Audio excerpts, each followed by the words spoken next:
Hello दोस्तों, नमस्कार। मैं अशोक स्वागत करता हूं प्रगति क्लासेस पर, जहां हम लोग भारतीय राज्य व्यवस्था यानी इंडियन पॉलिटी का सेशन जो है कवर कर रहे हैं। एमसीक्यू फॉर्म में जो है हम लोग कवर कर रहे हैं क्या इंडियन पॉलिटी का सेशन। तो हम लोग लगभग लगभग टॉपिक कवर कर चुके हैं। जितने भी महत्वपूर्ण टॉपिक थे जहां से क्वेश्चन आपका बन सकता था, वहां से हम पूरा आपको जो है लगभग डिस्कशन कर रहे हैं। बस गिने चुने टॉपिक आपके बचे हैं। उसके अंतर्गत आज हम लोग जो है डिप्टी प्राइम मिनिस्टर यानी उप प्रधानमंत्री, लीडर ऑफ दी अपोजिशन यानी विपक्ष का नेता, और अटॉर्नी जनरल यानी महान्यायवादी, और एडवोकेट जनरल यानी महाधिवक्ता, इसके बारे में जो है डिस्कशन करने वाले हैं। तो कई टॉपिक का मिक्सर है आज जो है, ये हम लोग जो है इसको डिस्कशन करेंगे। क्यों? क्योंकि जो है अगर माना जाए तो डिप्टी प्राइम मिनिस्टर या इससे सबसे बहुत कम गिने चुने क्वेश्चन आए हैं, इसीलिए जो है इसका सबका पूरा जो है मिक्स करके आपको डिस्कशन किया जा रहा है। तो सेशन काफी इंटरेस्टिंग होने वाला है। क्वेश्चन कम पूछा है लेकिन हर टॉपिक से क्वेश्चन आपका पूछा गया है। अटॉर्नी जनरल ले लीजिए, इससे भी क्वेश्चन पूछा गया है। एडवोकेट जनरल ले लीजिए, सबसे क्वेश्चन पूछा गया है। तो इसीलिए जो है ये टॉपिक भी हम लोग डिस्कशन करेंगे। तो सेशन काफी इंटरेस्टिंग और इम्पोर्टेंट होने वाला है दोस्तों। अपने मित्रों तक शेयर करिएगा और जो है वीडियो लास्ट तक देखिएगा। जो क्वेश्चन पूछ रहे हैं उसका आंसर आप बताएंगे तो कंफर्टेबल फील करेंगे आने वाले एग्जाम में। आपके लिए फायदा रहेगा। वो मेरे लिए तो जो फायदा रहेगा वो अलग है, आपके लिए भी बहुत फायदा होने वाला है इसके। यहाँ तो चलिए आ जाइए, जुड़ जाइए सेशन से। पहला क्वेश्चन के साथ हम लोग शुरुआत करेंगे। कह रहा भारतीय संविधान में निम्नलिखित में से किस पद का उल्लेख नहीं है, यानी वो पद कौन सा है। Which are the following terms, तो टर्म्स कौन सा है। Terms is not mentioned in the Indian constitution. वो कौन सा टर्म्स है चार टर्म्स में से जिसका जो है भारतीय संविधान में वर्णन नहीं किया गया है, जिक्र नहीं किया गया है। तो ये बताइए, मेंशन नहीं किया गया है, कौन सा पद है। क्या प्राइम मिनिस्टर का पद जो है कॉन्स्टिट्यूशन में है, कोई आर्टिकल्स है इसके लिए। तो आपको जब प्राइम मिनिस्टर का टॉपिक पढ़ा रहे थे तब आपको मतलब ध्यान होना चाहिए कि हाँ कोई पद, कोई अनुच्छेद इसके बारे में था कि नहीं था। उप प्रधानमंत्री के बारे में, उपराष्ट्रपति के बारे में, महान्यायवादी के बारे में, तो किसके बारे में जो है चर्चा नहीं किया गया है हमारे संविधान में। तो अगर देखेंगे प्राइम मिनिस्टर के बारे में दोस्तों, तो आर्टिकल जो है 75, इसमें कहा गया है कि जो है प्रधानमंत्री की नियुक्ति राष्ट्रपति करता है। यानी प्राइम मिनिस्टर जो है प्रधानमंत्री का जिक्र किया गया है। अगर उप प्रधानमंत्री मानेंगे तो इसका जिक्र कहीं भी संविधान में नहीं किया गया है। ये कह सकते हैं अगर आप, जिस तरह से बच्चों को जो है लॉलीपॉप देकर के जो है फुसलाया जाता है, फुसलाया मतलब बहलाया जाता है, उसी तरह से प्रधानमंत्री डिप्टी प्रधानमंत्री का पद जो है, डिप्टी पीएम का पद जो है, ऐसे ही कुछ है। संविधान में इसका कहीं जिक्र नहीं किया गया है। ये ऐसे ही पद बना दिया गया है खुश करने के लिए, कह सकते हैं। डिप्टी प्राइम मिनिस्टर हो गया या डिप्टी सीएम हो गया, डिप्टी चीफ मिनिस्टर हो गया, ये पद क्या होता है, खुश करने के लिए होता है। उनको ये वैल्यू दिया जाता है कि हाँ आपको जो है कुछ सम्मानजनक पद दिया गया है। लेकिन ध्यान रखना, लेकिन ये पद का जिक्र संविधान में नहीं किया गया है। तो यहाँ आपको ध्यान रखना है। और उपराष्ट्रपति जो है, आपको ये भी उपराष्ट्रपति वाला भी टॉपिक पढ़ाए थे, आर्टिकल 63, इसके तहत जो है उपराष्ट्रपति की, उस उपराष्ट्रपति का जो है नियुक्ति होता है। और महान्यायवादी के बारे में आपका टॉपिक मिलने वाला है, इसके तहत भी एक आर्टिकल से जो है रिस्पॉन्सिबल है, लेकिन बताएंगे नहीं। क्यों नहीं बताएंगे? क्योंकि अभी आपसे बताया ना, अटॉर्नी जनरल वाला टॉपिक आपका कवर होने वाला है, तो क्वेश्चन वहां पूछा गया है। तब तक आप बताइए, अभी इसके बारे में बताएंगे। तो डिप्टी जो है प्राइम मिनिस्टर है यानी उप प्रधानमंत्री जो है, इसके बारे में जिक्र नहीं किया गया है। तो यहाँ बात आपको समझ में आ जाना चाहिए। देखिएगा, अभी एक न्यूज है, वाइस प्रेसिडेंट जो हमारे जगदीप धनखड़ साहब थे, वो जो है इस्तीफा दे दिए, अपने पद से जो है रिजाइन दे दिए। कल कल शाम को जो है रात में दे दिए हैं। अब ऐसा कह सकते हैं कि जो है आर्टिकल 67A के तहत जो है, आर्टिकल 67 यानी 67A के तहत जो है अपना इस्तीफा प्रेसिडेंट को जो है ये सौंप दिए हैं। हेल्थ इशू जो है बताए हैं, वो अलग बात है, कौन सा इशू बताए कौन सा नहीं। आपको अपना मतलब एग्जाम के लिए अगर देखा जाए तो आपको ये ध्यान रखना कि ये जो है इस्तीफा दे दिए। और आर्टिकल जो है, आर्टिकल 67A यानी 67A को जो है हवाला देते हुए, इसके तहत यानी इसका इनका जो है क्या कहते हैं, रिजाइन का जो है प्रावधान किया गया है। तो ध्यान रखना है, इसके तहत इस्तीफा दे दिए। अब देखिएगा, ये न्यूज में है, तो ये आने वाले एग्जाम में आप देखेंगे तो यहाँ से क्वेश्चन आपको जरूर मिलता हुआ नजर आएगा कि जो है किस किस अनुच्छेद के तहत जो है उपराष्ट्रपति जो अपने पद से इस्तीफा देता है। तो पहले से उपराष्ट्रपति बने हैं जो है, जो राज्यसभा का चेयरमैन होता है, ये भी जान रहे हैं। और कल से ही मानसून सेशन का शुरुआत था, तो मानसून सेशन का कल सेशन ये शुरुआत सुबह में लिए, उसके बाद से जो है मतलब उसका चेयरमैनशिप किए थे, उसके बाद रात में इस्तीफा दे दिए हैं। तो ये आपको जो है ध्यान रखना है, क्योंकि ये चर्चा में रहा है, तो ये क्वेश्चन यहाँ से पूछा जाता है। और ये जो है राज्यसभा के चेयरमैन होते हैं, इसके बारे में भी आपको जानकारी होगा, पूरा बताए थे इसके बारे में, तो ये ध्यान रखना है। अगला है,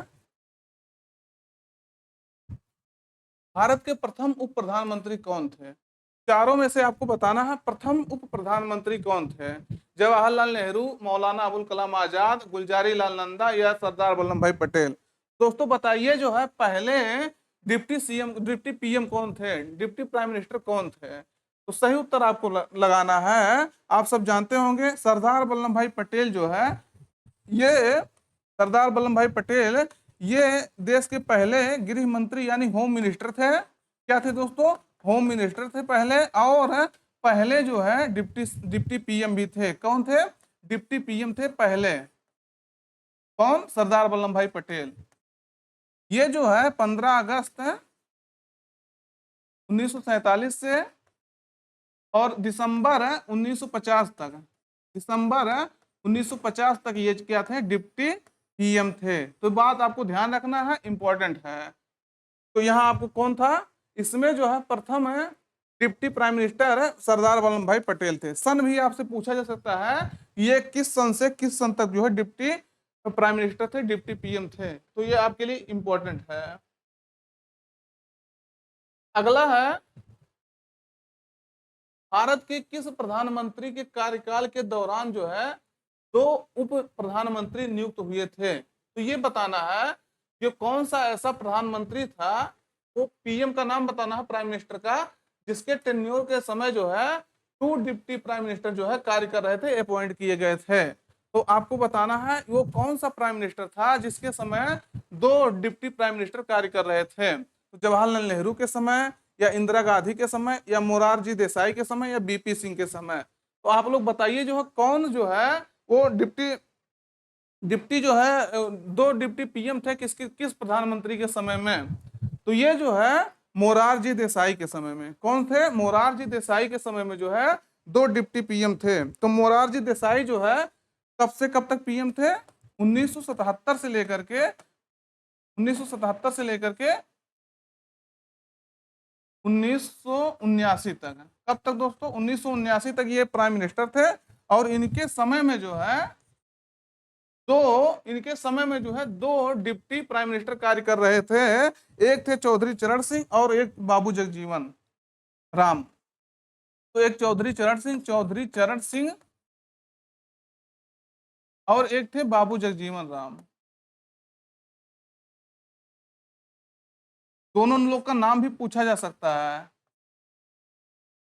तो ये आपका जो है, ये आपको सब जितना इसमें से बताए किसके समय में थे और कौन वो दोनों व्यक्ति था जो दोनों डिप्टी पीएम थे। दोनों लोग का नाम आपको ध्यान रखना है। अगला है, निम्नलिखित में से कौन भारत के उप प्रधानमंत्री नहीं रहे थे? तो ये पूछ रहा है कौन इस चारों में से एक व्यक्ति ऐसा है जो कभी डिप्टी प्राइम मिनिस्टर नहीं रहा है और 3 लोग डिप्टी प्राइम मिनिस्टर रहे हैं। तो बताइए आप लोग जो है कौन जो है डिप्टी प्राइम मिनिस्टर नहीं रहा है। तो आप लोग बताइए कौन नहीं रहा है। विकल्प में आपके सामने है सरदार पटेल, यल के आडवाणी, लाल कृष्ण आडवाणी, उसके बाद जो है चरण सिंह, बीडी जत्ती। तो कौन जो है चारों में से कौन उप प्रधानमंत्री नहीं रहा है? तो सही उत्तर आपका रहेगा इसको बीडी जत्ती। कौन दोस्तों? बीडी जत्ती जो है, बीडी जत्ती जो है कभी डिप्टी प्राइम मिनिस्टर नहीं रहे हैं। बाकी तीनों सरदार पटेल पहले थे। लाल कृष्ण आडवाणी जो है रिसेंट तक, अभी तक जो है 2004 तक, तब तक 2004 तक जो है ये डिप्टी पीएम थे। क्या थे? डिप्टी पीएम थे। उसके बाद से कह सकते हैं कोई अभी तक अब डिप्टी पीएम इनके 2004 के बाद से कोई नहीं बना है। और चरण सिंह भी जो आपको बताई दिए, ये भी आपके क्या थे? चरण सिंह आपके डिप्टी पीएम थे। यानी बीडी जत्ता आपके जो थे ये कभी डिप्टी पीएम नहीं थे। तो याद रखना है। 7 लोग अभी तक जो है डिप्टी पीएम बन चुके हैं। अगला है, निम्नलिखित में से किस अवधि के दौरान मोरारजी देसाई भारत के उप प्रधानमंत्री रहे थे? तो अवधि बताना है किसके दौरान जो है ये प्रधानमंत्री रहे हैं। तो अभी मैंने इसके पहले वाले दो क्वेश्चन, एक क्वेश्चन के पहले जब आपको बताया, जब दो लोग डिप्टी जो है पीएम थे, कौन कौन थे, चौधरी चरण सिंह और जगजीवन राम है, तब जो है उस समय बताया कि जो है ये मोरारजी देसाई कब से कब तक जो है उप प्रधानमंत्री रहे थे। और प्रधानमंत्री कब से कब तक रहे थे, और उप प्रधानमंत्री ये पूछ रहा है, यहाँ प्रधानमंत्री नहीं पूछ रहा है, देखिएगा यहाँ उप प्रधानमंत्री पूछ रहा है। ये उप प्रधानमंत्री भी रह चुके थे प्रधानमंत्री के पहले। ये कौन से कब तक थे, तो ये आपके जो है इस चारों सन आपके सामने है। तो इसमें से बताना ये उप प्रधानमंत्री भी रहे थे, किसके समय में रहे थे और कब से कब तक रहे थे। तो ये जो है 1967 से लेकर के 1969 तक है। कब तक, 1967 से लेकर के 1969 तक डिप्टी प्राइम मिनिस्टर के रूप में जो है कार्य किए।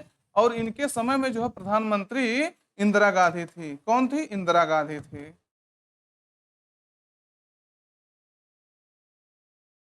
तो याद रखना है, इंपॉर्टेंट है आपके लिए। अगला है, संवैधानिक दृष्टि से देखा जाए तो उप प्रधानमंत्री निम्न में से किसके समकक्ष होता है। तो जो डिप्टी पीएम होता है, डिप्टी प्राइम मिनिस्टर होता है, वो किसके इक्विवेलेंट होता है, ये आपको बताना है। अगर कॉन्स्टिट्यूशनली जो है एक तो देखा जाए तो कौन सा इसमें चारों से जो है, चारों में से किस पद के समान उनको जो है, या कह सकते हैं कौन सा पद उनको दिया जा सकता है। राज्य मंत्री का दर्जा दिया जा सकता है, या कैबिनेट मंत्री, या उपराष्ट्रपति का, या लोकसभा अध्यक्ष का। तो ये डिप्टी प्राइम मिनिस्टर को जो है कौन सा किसके समकक्ष देखा जा सकता है, तो इनको जो है कैबिनेट मंत्री के समकक्ष देखा जा सकता है। ये आपको ध्यान रखना है। कैबिनेट मंत्री यानी कैबिनेट मिनिस्टर जो है, कैबिनेट मिनिस्टर के समान इनको देखा जा सकता है, अगर जो है संवैधानिक रूप से देखा जाए। अगर देखेंगे तो जो भी डिप्टी प्राइम मिनिस्टर बना है उनको चाहे रक्षा मंत्रालय, चाहे होम मिनिस्टर, चाहे जो है विदेश मंत्रालय, कुछ ना कुछ मंत्रालय जो है कैबिनेट मंत्री का दर्जा भी दिया गया था। जैसे आप सरदार वल्लभ भाई पटेल को देखेंगे तो पटेल जो है आप जानते होंगे, अभी आपसे बताएं, पहले गृह मंत्री भी थे। क्या थे, पहले गृह मंत्री भी थे। तो इनको कोई ना कोई पद जो है कैबिनेट मंत्री का पद भी दिया जाता है। अगला है, लोकसभा का विरोधी दल के पहले मान्यता प्राप्त नेता थे। तो लोकसभा का जो है ये पूछ रहा, जो विरोधी दल होता है, लीडर ऑफ द अपोजिशन होता है, इसके पहले नेता या पहले मान्यता प्राप्त नेता कौन थे। राम सुभाग सिंह, श्यामा प्रसाद मुखर्जी, वाई चौहान, इंदिरा गांधी। तो ये इसमें से चारों में से बताना है कौन जो है पहला व्यक्ति था जो विपक्ष का नेता था, विरोधी दल का नेता था। तो राम सुभग सिंह जो है 1969 से 1970 तक है। क्यों से दोस्तों, राम सुभग सिंह 1969 से 1970 तक जो है ये क्या थे, विपक्ष के नेता थे। तो ये आपको ध्यान रखना है। अभी विपक्ष के नेता संबंधित और क्वेश्चन है, देखिएगा इसको। कह रहा है कि लोकसभा में विरोधी दल के नेता के रूप में मान्यता देने के लिए उसके दल के सदस्यों की संख्या कुल सदस्यों की संख्या के कम से कम कितने प्रतिशत होनी चाहिए।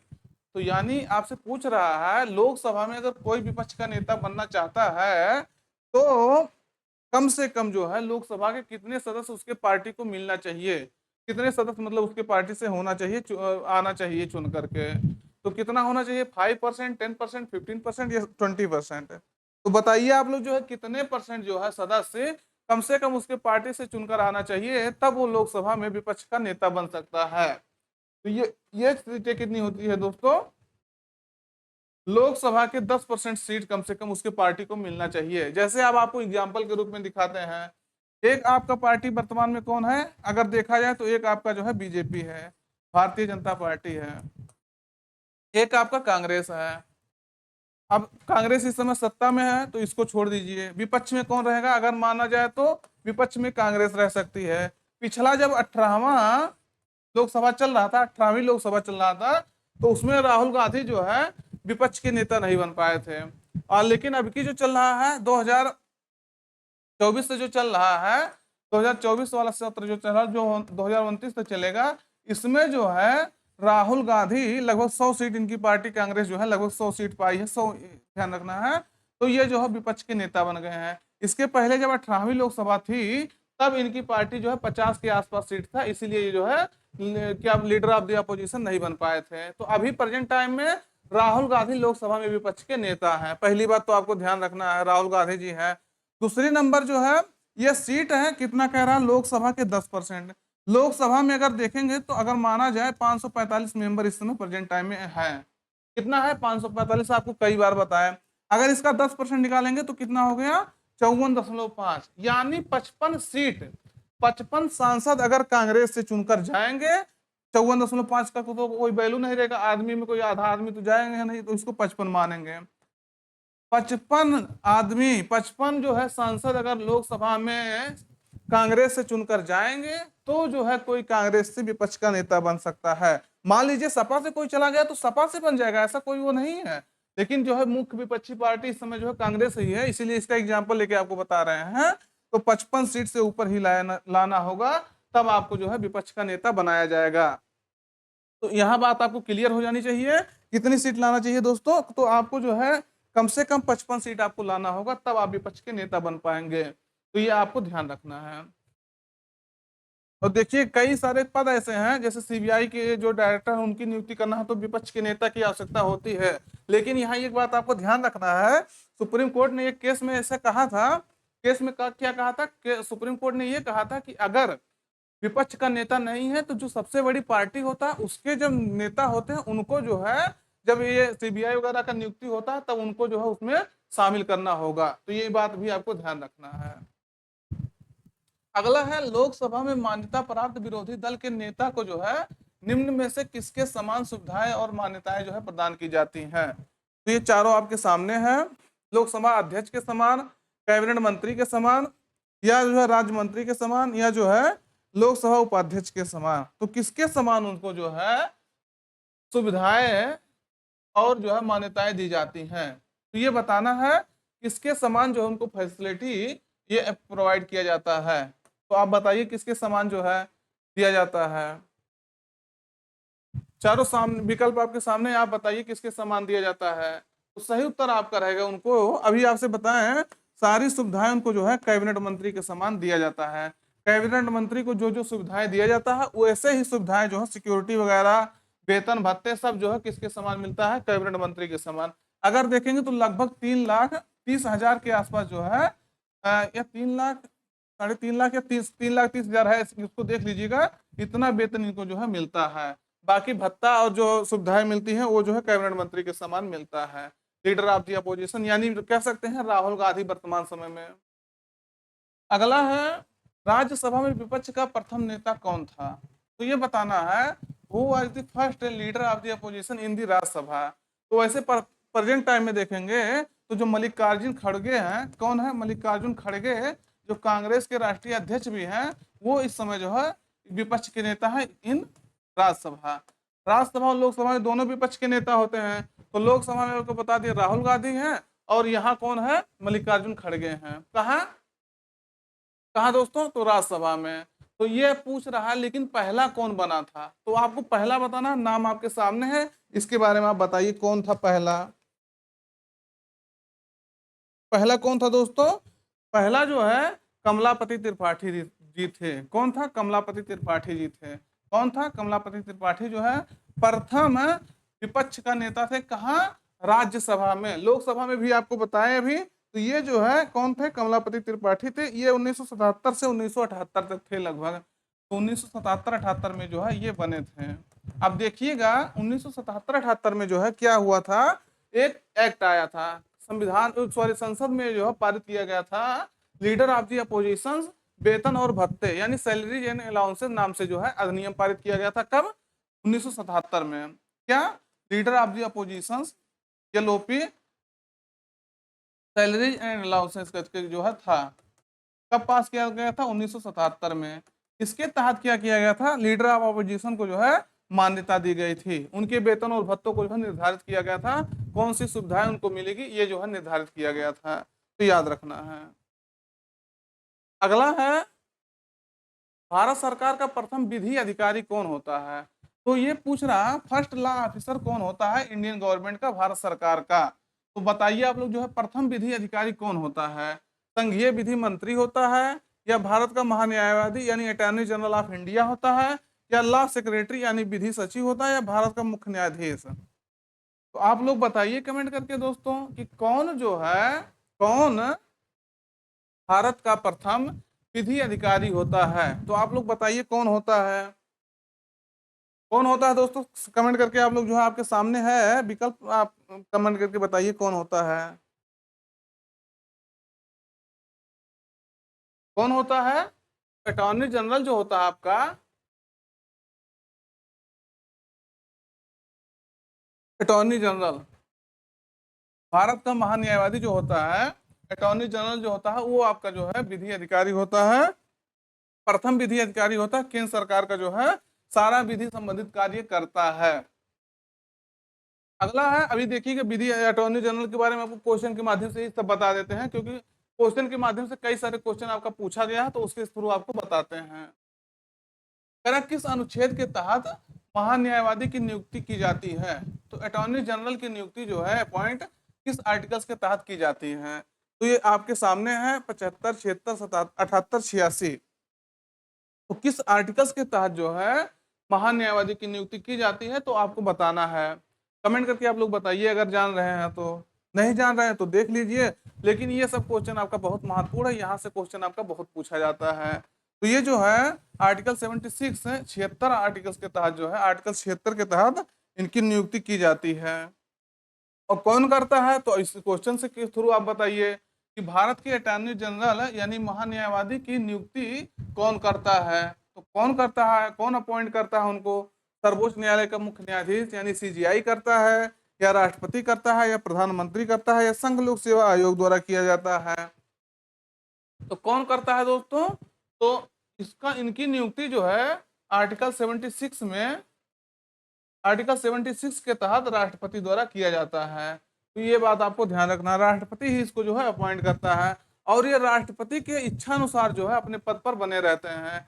Till the pleaser of president कहा जाता है उसको, राष्ट्रपति के प्रसाद पर्यंत कहा जाता है। यानी जब तक राष्ट्रपति चाहे तब तक ये अपने पद पर बने रह सकते हैं। अगला है, भारत सरकार को जो है कानूनी विषयों पर परामर्श कौन देता है। तो कौन जो है एडवाइस करता है, who advice the Indian government on legal matters. तो लीगल मैटर्स पर भारत सरकार को जो है कौन एडवाइस देता है। तो ये जो है इसमें से विकल्प आपके सामने है, आप बताइए जो कौन एडवाइस देता है भारत सरकार को जब कोई कानूनी मैटर आता है, लीगल मैटर्स आता है, तो इसको कौन देता है। तो अटॉर्नी जनरल यानी महान्यायवादी जिसे कहते हैं, जिसका अभी बताएं आर्टिकल 76 के तहत प्रेसिडेंट जो है इनको नियुक्त करता है। ये आपको ध्यान रखना है। अगला है, निम्नलिखित में वह व्यक्ति कौन है जो संसद सदस्य नहीं होता है लेकिन जिसे संसद को संबोधित करने का अधिकार है। तो ये आपको बताना है वह कौन व्यक्ति है जो संसद का सदस्य नहीं होता है, लेकिन वो संसद में बैठ भी सकता है, वहां बोल भी सकता है, उसको संबोधित भी कर सकता है, और वहां लेकिन क्या कर सकता, मत नहीं कर सकता है। तो कौन होता है। तो चारों विकल्प आपके सामने हैं, सॉलिसिटर जनरल, अटॉर्नी जनरल, या मुख्य न्यायाधीश, या निर्वाचन आयोग, मुख्य निर्वाचन आयुक्त। तो चारों विकल्प में से कौन सा ऐसा व्यक्ति है जो ऐसा कर सकता है कि संसद का सदस्य नहीं है लेकिन वह संसद में जो है उपस्थित रह सकता है, वहां जो है मत कर सकता है। तो कौन सा व्यक्ति है वो। तो सही उत्तर आपका रहेगा, वो भी व्यक्ति आपका भारत का अटॉर्नी जनरल है। याद रखना है, आपके लिए इंपॉर्टेंट क्वेश्चन होता है। और भारत के पहले जो है अटॉर्नी जनरल है, पहले फर्स्ट अटॉर्नी जनरल जो है कौन थे। अटॉर्नी जनरल ऑफ इंडिया जो है पहले यमसी सीतलवाड़ थे। कौन था दोस्तों, यमसी सीतलवाड़। ये बात भी, ये क्वेश्चन भी आपको जो है पूछा गया है कई बार, 2 से 3 बार तो मैंने अभी रिसेंटली देखा है कि ये जो है पूछा गया है, भारत के पहले पहले अटॉर्नी जनरल कौन थे। तो यमसी सीतलवाड़ जो है 1950 से लेकर के कब तक, 1950 से लेकर के 1963 तक, 1963 तक जो है ये अटॉर्नी जनरल थे। तो पहले अटॉर्नी जनरल थे, ध्यान रखना है। तो वैसे आपको जो है प्रेजेंट टाइम में अटॉर्नी जनरल कौन है इसका नाम आपको बताना है। अगला है, निम्नलिखित में से कौन लोकसभा की कार्यवाहियों में भाग ले सकता है किंतु मतदान नहीं कर सकता है। तो ये आपको बताना है, लोकसभा की जो है कार्यवाहियों में कौन भाग ले सकता है किंतु मतदान नहीं कर सकता है। तो अटॉर्नी जनरल, लोकसभा अध्यक्ष, लोकसभा उपाध्यक्ष, या प्रधानमंत्री। तो कौन जो है लोकसभा की कार्रवाइयों में भाग नहीं ले सकता है, सॉरी, लोकसभा की कार्रवाइयों में भाग ले सकता है लेकिन वह मतदान नहीं कर सकता है। तो सेम बात वही आपसे बताएं, ये संसद के जो है दोनों सदनों में अटॉर्नी जनरल जो होता है, महान्यायवादी जिसे कहते हैं, ये संसद के किसी भी सदन में ये भाग ले सकता है, वहां बोल सकता है, लेकिन वहां अपना मतदान नहीं कर सकता है। तो वो कौन है? अटॉर्नी जनरल है, महान्यायवादी है। तो ये आपको ध्यान रखना। इनको जो है आर्टिकल 105 के तहत कुछ विशेषाधिकार मिलता है, जिस तरह से संसद के सदस्यों को मिलता है, और आर्टिकल 88 के तहत जो है जिस तरह से संसद सदस्यों को जो है कुछ वहां बोलने संबंधित अधिकार है, ये सब विशेषाधिकार उनको उनको कुछ अधिकार मिलता है संसद में, संसद संबंधी अधिकार कह सकते हैं, उनको मिलता है। तो ये आपको याद रखना है। अगला है, निम्नलिखित में से कौन राष्ट्रपति के प्रसाद पर्यंत अपना पद धारण कर सकता है या करता है? तो राष्ट्रपति के यानी जो है, ये देखिए, प्लीजर ऑफ द प्रेसिडेंट, वही चीज कह रहा है। कौन ऐसा पर्सन है इसमें से जो राष्ट्रपति के प्रसाद पर्यंत अपना पद धारण करता है? तो नियंत्रक महालेखा परीक्षक, मुख्य निर्वाचन आयुक्त, लोकसभा अध्यक्ष, या भारत का महान्यायवादी, अटॉर्नी जनरल ऑफ इंडिया।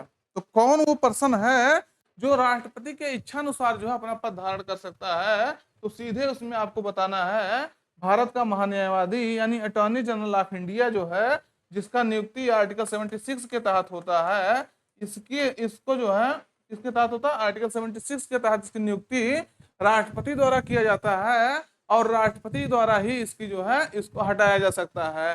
तो राष्ट्रपति की इच्छा अनुसार ये अपने पद पर बना रहता है। अगला है, भारत के महान्यायवादी के संबंध में जो है निम्न कथनों पर विचार कीजिए। तो ये कंसीडर आपको करना है किसके संबंध में? अटॉर्नी जनरल के रेफरेंस में। तो विचार करिए, इसमें से आप लोग जो है फटाफट विचार करिए, बताइए। कह रहा, राष्ट्रपति किसी ऐसे व्यक्ति की नियुक्ति करेगा जो सर्वोच्च न्यायालय के रूप में नियुक्त के लिए जो है अरे हो, मतलब वो योग्य हो। तो राष्ट्रपति कह रहा ऐसे व्यक्ति को महान्यायवादी यानी अटॉर्नी जनरल नियुक्त करेगा जो सुप्रीम कोर्ट का जज बन सकता हो। पहला कंडीशन कह रहा है, तो क्या सही कह रहा है पहला कंडीशन? दूसरा कह रहा है, महान्यायवादी इतना पारिश्रमिक प्राप्त करेगा जो संसद अवधारित करे। तो इसमें से आपको बताना है, ये देखिएगा यहाँ खत्म हो गया है, इसका नीचे से होना चाहिए, लेकिन ये जो है टाइपिस्ट महोदय ने इसको गलत कर दिया है। थोड़ा गलत नहीं है, लेकिन इसको नीचे करना चाहिए था। तो इन दोनों में से सही उत्तर का आपको जो है चयन करना है। तो कौन है बताइए आप लोग जो है, बताइए बताइए कौन है जो है विकल्प सही? सही उत्तर आपका पहला रहेगा। पहली बात, पहला क्या रहेगा? राष्ट्रपति ऐसे व्यक्ति को जो है महान्यायवादी नियुक्त करता है जो सर्वोच्च न्यायालय का जो है जज बन सकता है, जो है कम से कम इतनी योग्यता उसके अंदर होनी चाहिए। दूसरी नंबर कह रहा है, वो इतना पारिश्रमिक प्राप्त करता है जो संसद निर्धारित करता है। ये बात बिल्कुल गलत है, क्योंकि जो है इसका वेतन और भत्ते संबंधित कोई या पारिश्रमिक संबंधित कोई बात जो है संविधान में नहीं कहा गया, ना संसद इसको जो है निर्धारित करता है। इसके पारिश्रमिक को जो है अपने प्रेसिडेंट है यानी भारत के प्रेसिडेंट जो है डिसाइड करते हैं कितना इसको पारिश्रमिक यानी भत्ता इसको मिलना चाहिए, वेतन भत्ता मिलना चाहिए। तो कौन निर्धारित करता है? भारत के राष्ट्रपति करते हैं। तो ध्यान रखना है, ये संसद नहीं करता है। तो यानी दूसरा गलत, पहला सही। तो कौन सा रहेगा? पहला सही आपका। इस तरह से क्वेश्चन आए तो आप, कठिन नहीं है, सब चीज आपको बता दिए। इसमें खाली आपको जो है 1 मिनट दिमाग लगाना है, दिमाग लगा के तुरंत आंसर इसका कर दीजिए। कह रहा भारत का सॉलिसिटर जनरल कौन होता है, ये बताइए। अभी आप जो है क्या पढ़ रहे थे? अटॉर्नी जनरल पढ़ रहे थे।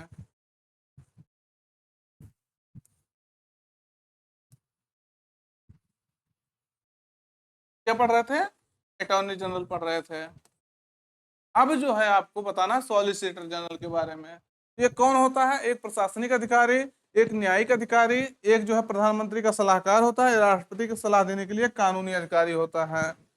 तो जो है बताइए सॉलिसिटर जनरल कौन होता है? तो ये भी आपका एक न्यायिक अधिकारी होता है। कौन होता है दोस्तों? ये आपका जो है, ये भी आपका एक न्यायिक अधिकारी होता है। एक न्यायिक अधिकारी होता है, एक जुडिशियल ऑफिसर होता है, ये जो सॉलिसिटर जनरल होता है अटॉर्नी जनरल के सहयोग करने के लिए बनता है, और इसका जो है किसी आर्टिकल्स में जिक्र नहीं किया गया है। जिस प्रकार से अटॉर्नी जनरल का नियुक्ति जो है आर्टिकल 76 के तहत होता है, लेकिन इसकी नियुक्ति जो है किसी आर्टिकल्स के सहयोग से नहीं होता है। इसकी अटॉर्नी जनरल के सहयोग करने के लिए सॉलिसिटर जनरल और एडिशनल सॉलिसिटर जनरल की नियुक्ति होती है प्रेसिडेंट द्वारा। तो ये बात भी आपको ध्यान रखना है। अटॉर्नी जनरल के सहयोग करने के लिए ये बनता जो है इनकी नियुक्ति होती है। कभी कभी जैसे मान लीजिए अटॉर्नी जनरल नहीं है तो उनके जो है अनुपस्थिति में सॉलिसिटर जनरल जो है उपस्थित होता है। अगला है कानूनी विषयों पर राज्य सरकार को जो है कौन परामर्श देता है। तो ये आपका राज्य सरकार का पूछ रहा है, राज्य सरकार को जो है कौन सलाह देता है अगर कोई लीगल इशू आ जाए, तो who advise the state government on legal matters, कौन जो है परामर्श देता है। तो ये आपको महान्यायवादी देता है, या एडवोकेट जनरल, या सॉलिसिटर जनरल, या उच्च न्यायालय का मुख्य न्यायाधीश। तो कमेंट करके आप लोग बताइए जो है कौन जो है राज्य सरकार को परामर्श देता है अगर लीगल कोई मैटर है तो। बताइए बताइए। तो राज्य सरकार को जो है आपका जो कौन होता है दोस्तों, यहाँ देखिएगा सॉलिसिटर जनरल और महान्यायवादी, ये आपके केंद्र में हो गए, दोनों आपका कट गया क्योंकि दोनों आपको बता भी दिए। तो बचा कौन, एडवोकेट जनरल बचा। वैसे जो उच्च न्यायालय का मुख्य न्यायाधीश होता है, ये आपको अगर सलाह देगा तो उच्च न्यायालय के कार्यभार कौन संभालेगा, कि अगर राज्य सरकार के को सलाह देने के लिए बनेगा, उच्च न्यायालय जो है इसका कोई कार्य नहीं होता है, इसका सलाह संबंधित ये आपका कौन करता है, एडवोकेट जनरल करता है, जिसे जो है महाधिवक्ता कहते हैं। क्या कहते हैं, महाधिवक्ता।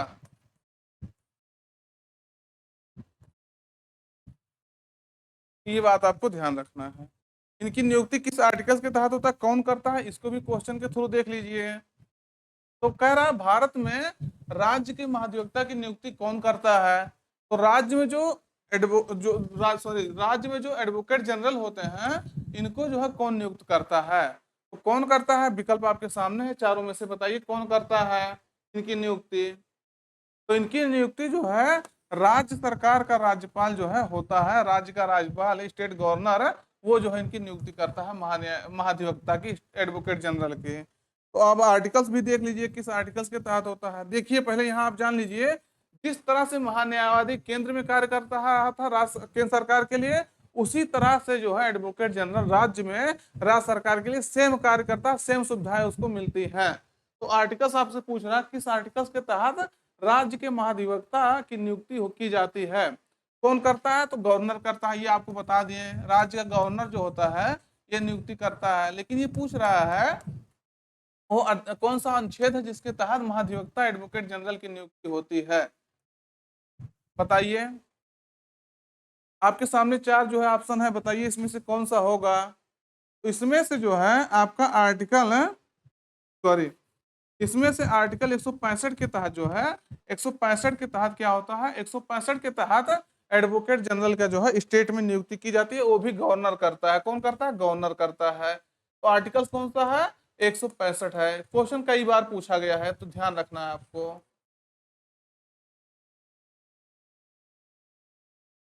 दोस्तों देखिएगा जितना हम लोग जो है 4 टॉपिक आज यहाँ से है कवर कर लिए हैं। अब इससे संबंधित जितने भी महत्वपूर्ण क्वेश्चन थे आपको कवर कर लिया गया है, और आगे कल वाले सेशन में भी हम लोग जो ऐसे छोटे छोटे छिटपुट टॉपिक हैं उसको भी डिस्कशन करेंगे। देखिएगा इस टॉपिक को हल्के में मत लीजिएगा, कभी जल्दी जो है कम आपको लगता है कि इसका कम वो महत्व है, लेकिन यहाँ से क्वेश्चन आपका पूछा जाता है, तो इसको कम कम क्वेश्चन इससे आते हैं, लेकिन ये जो क्वेश्चन आते हैं बहुत महत्वपूर्ण क्वेश्चन होते हैं।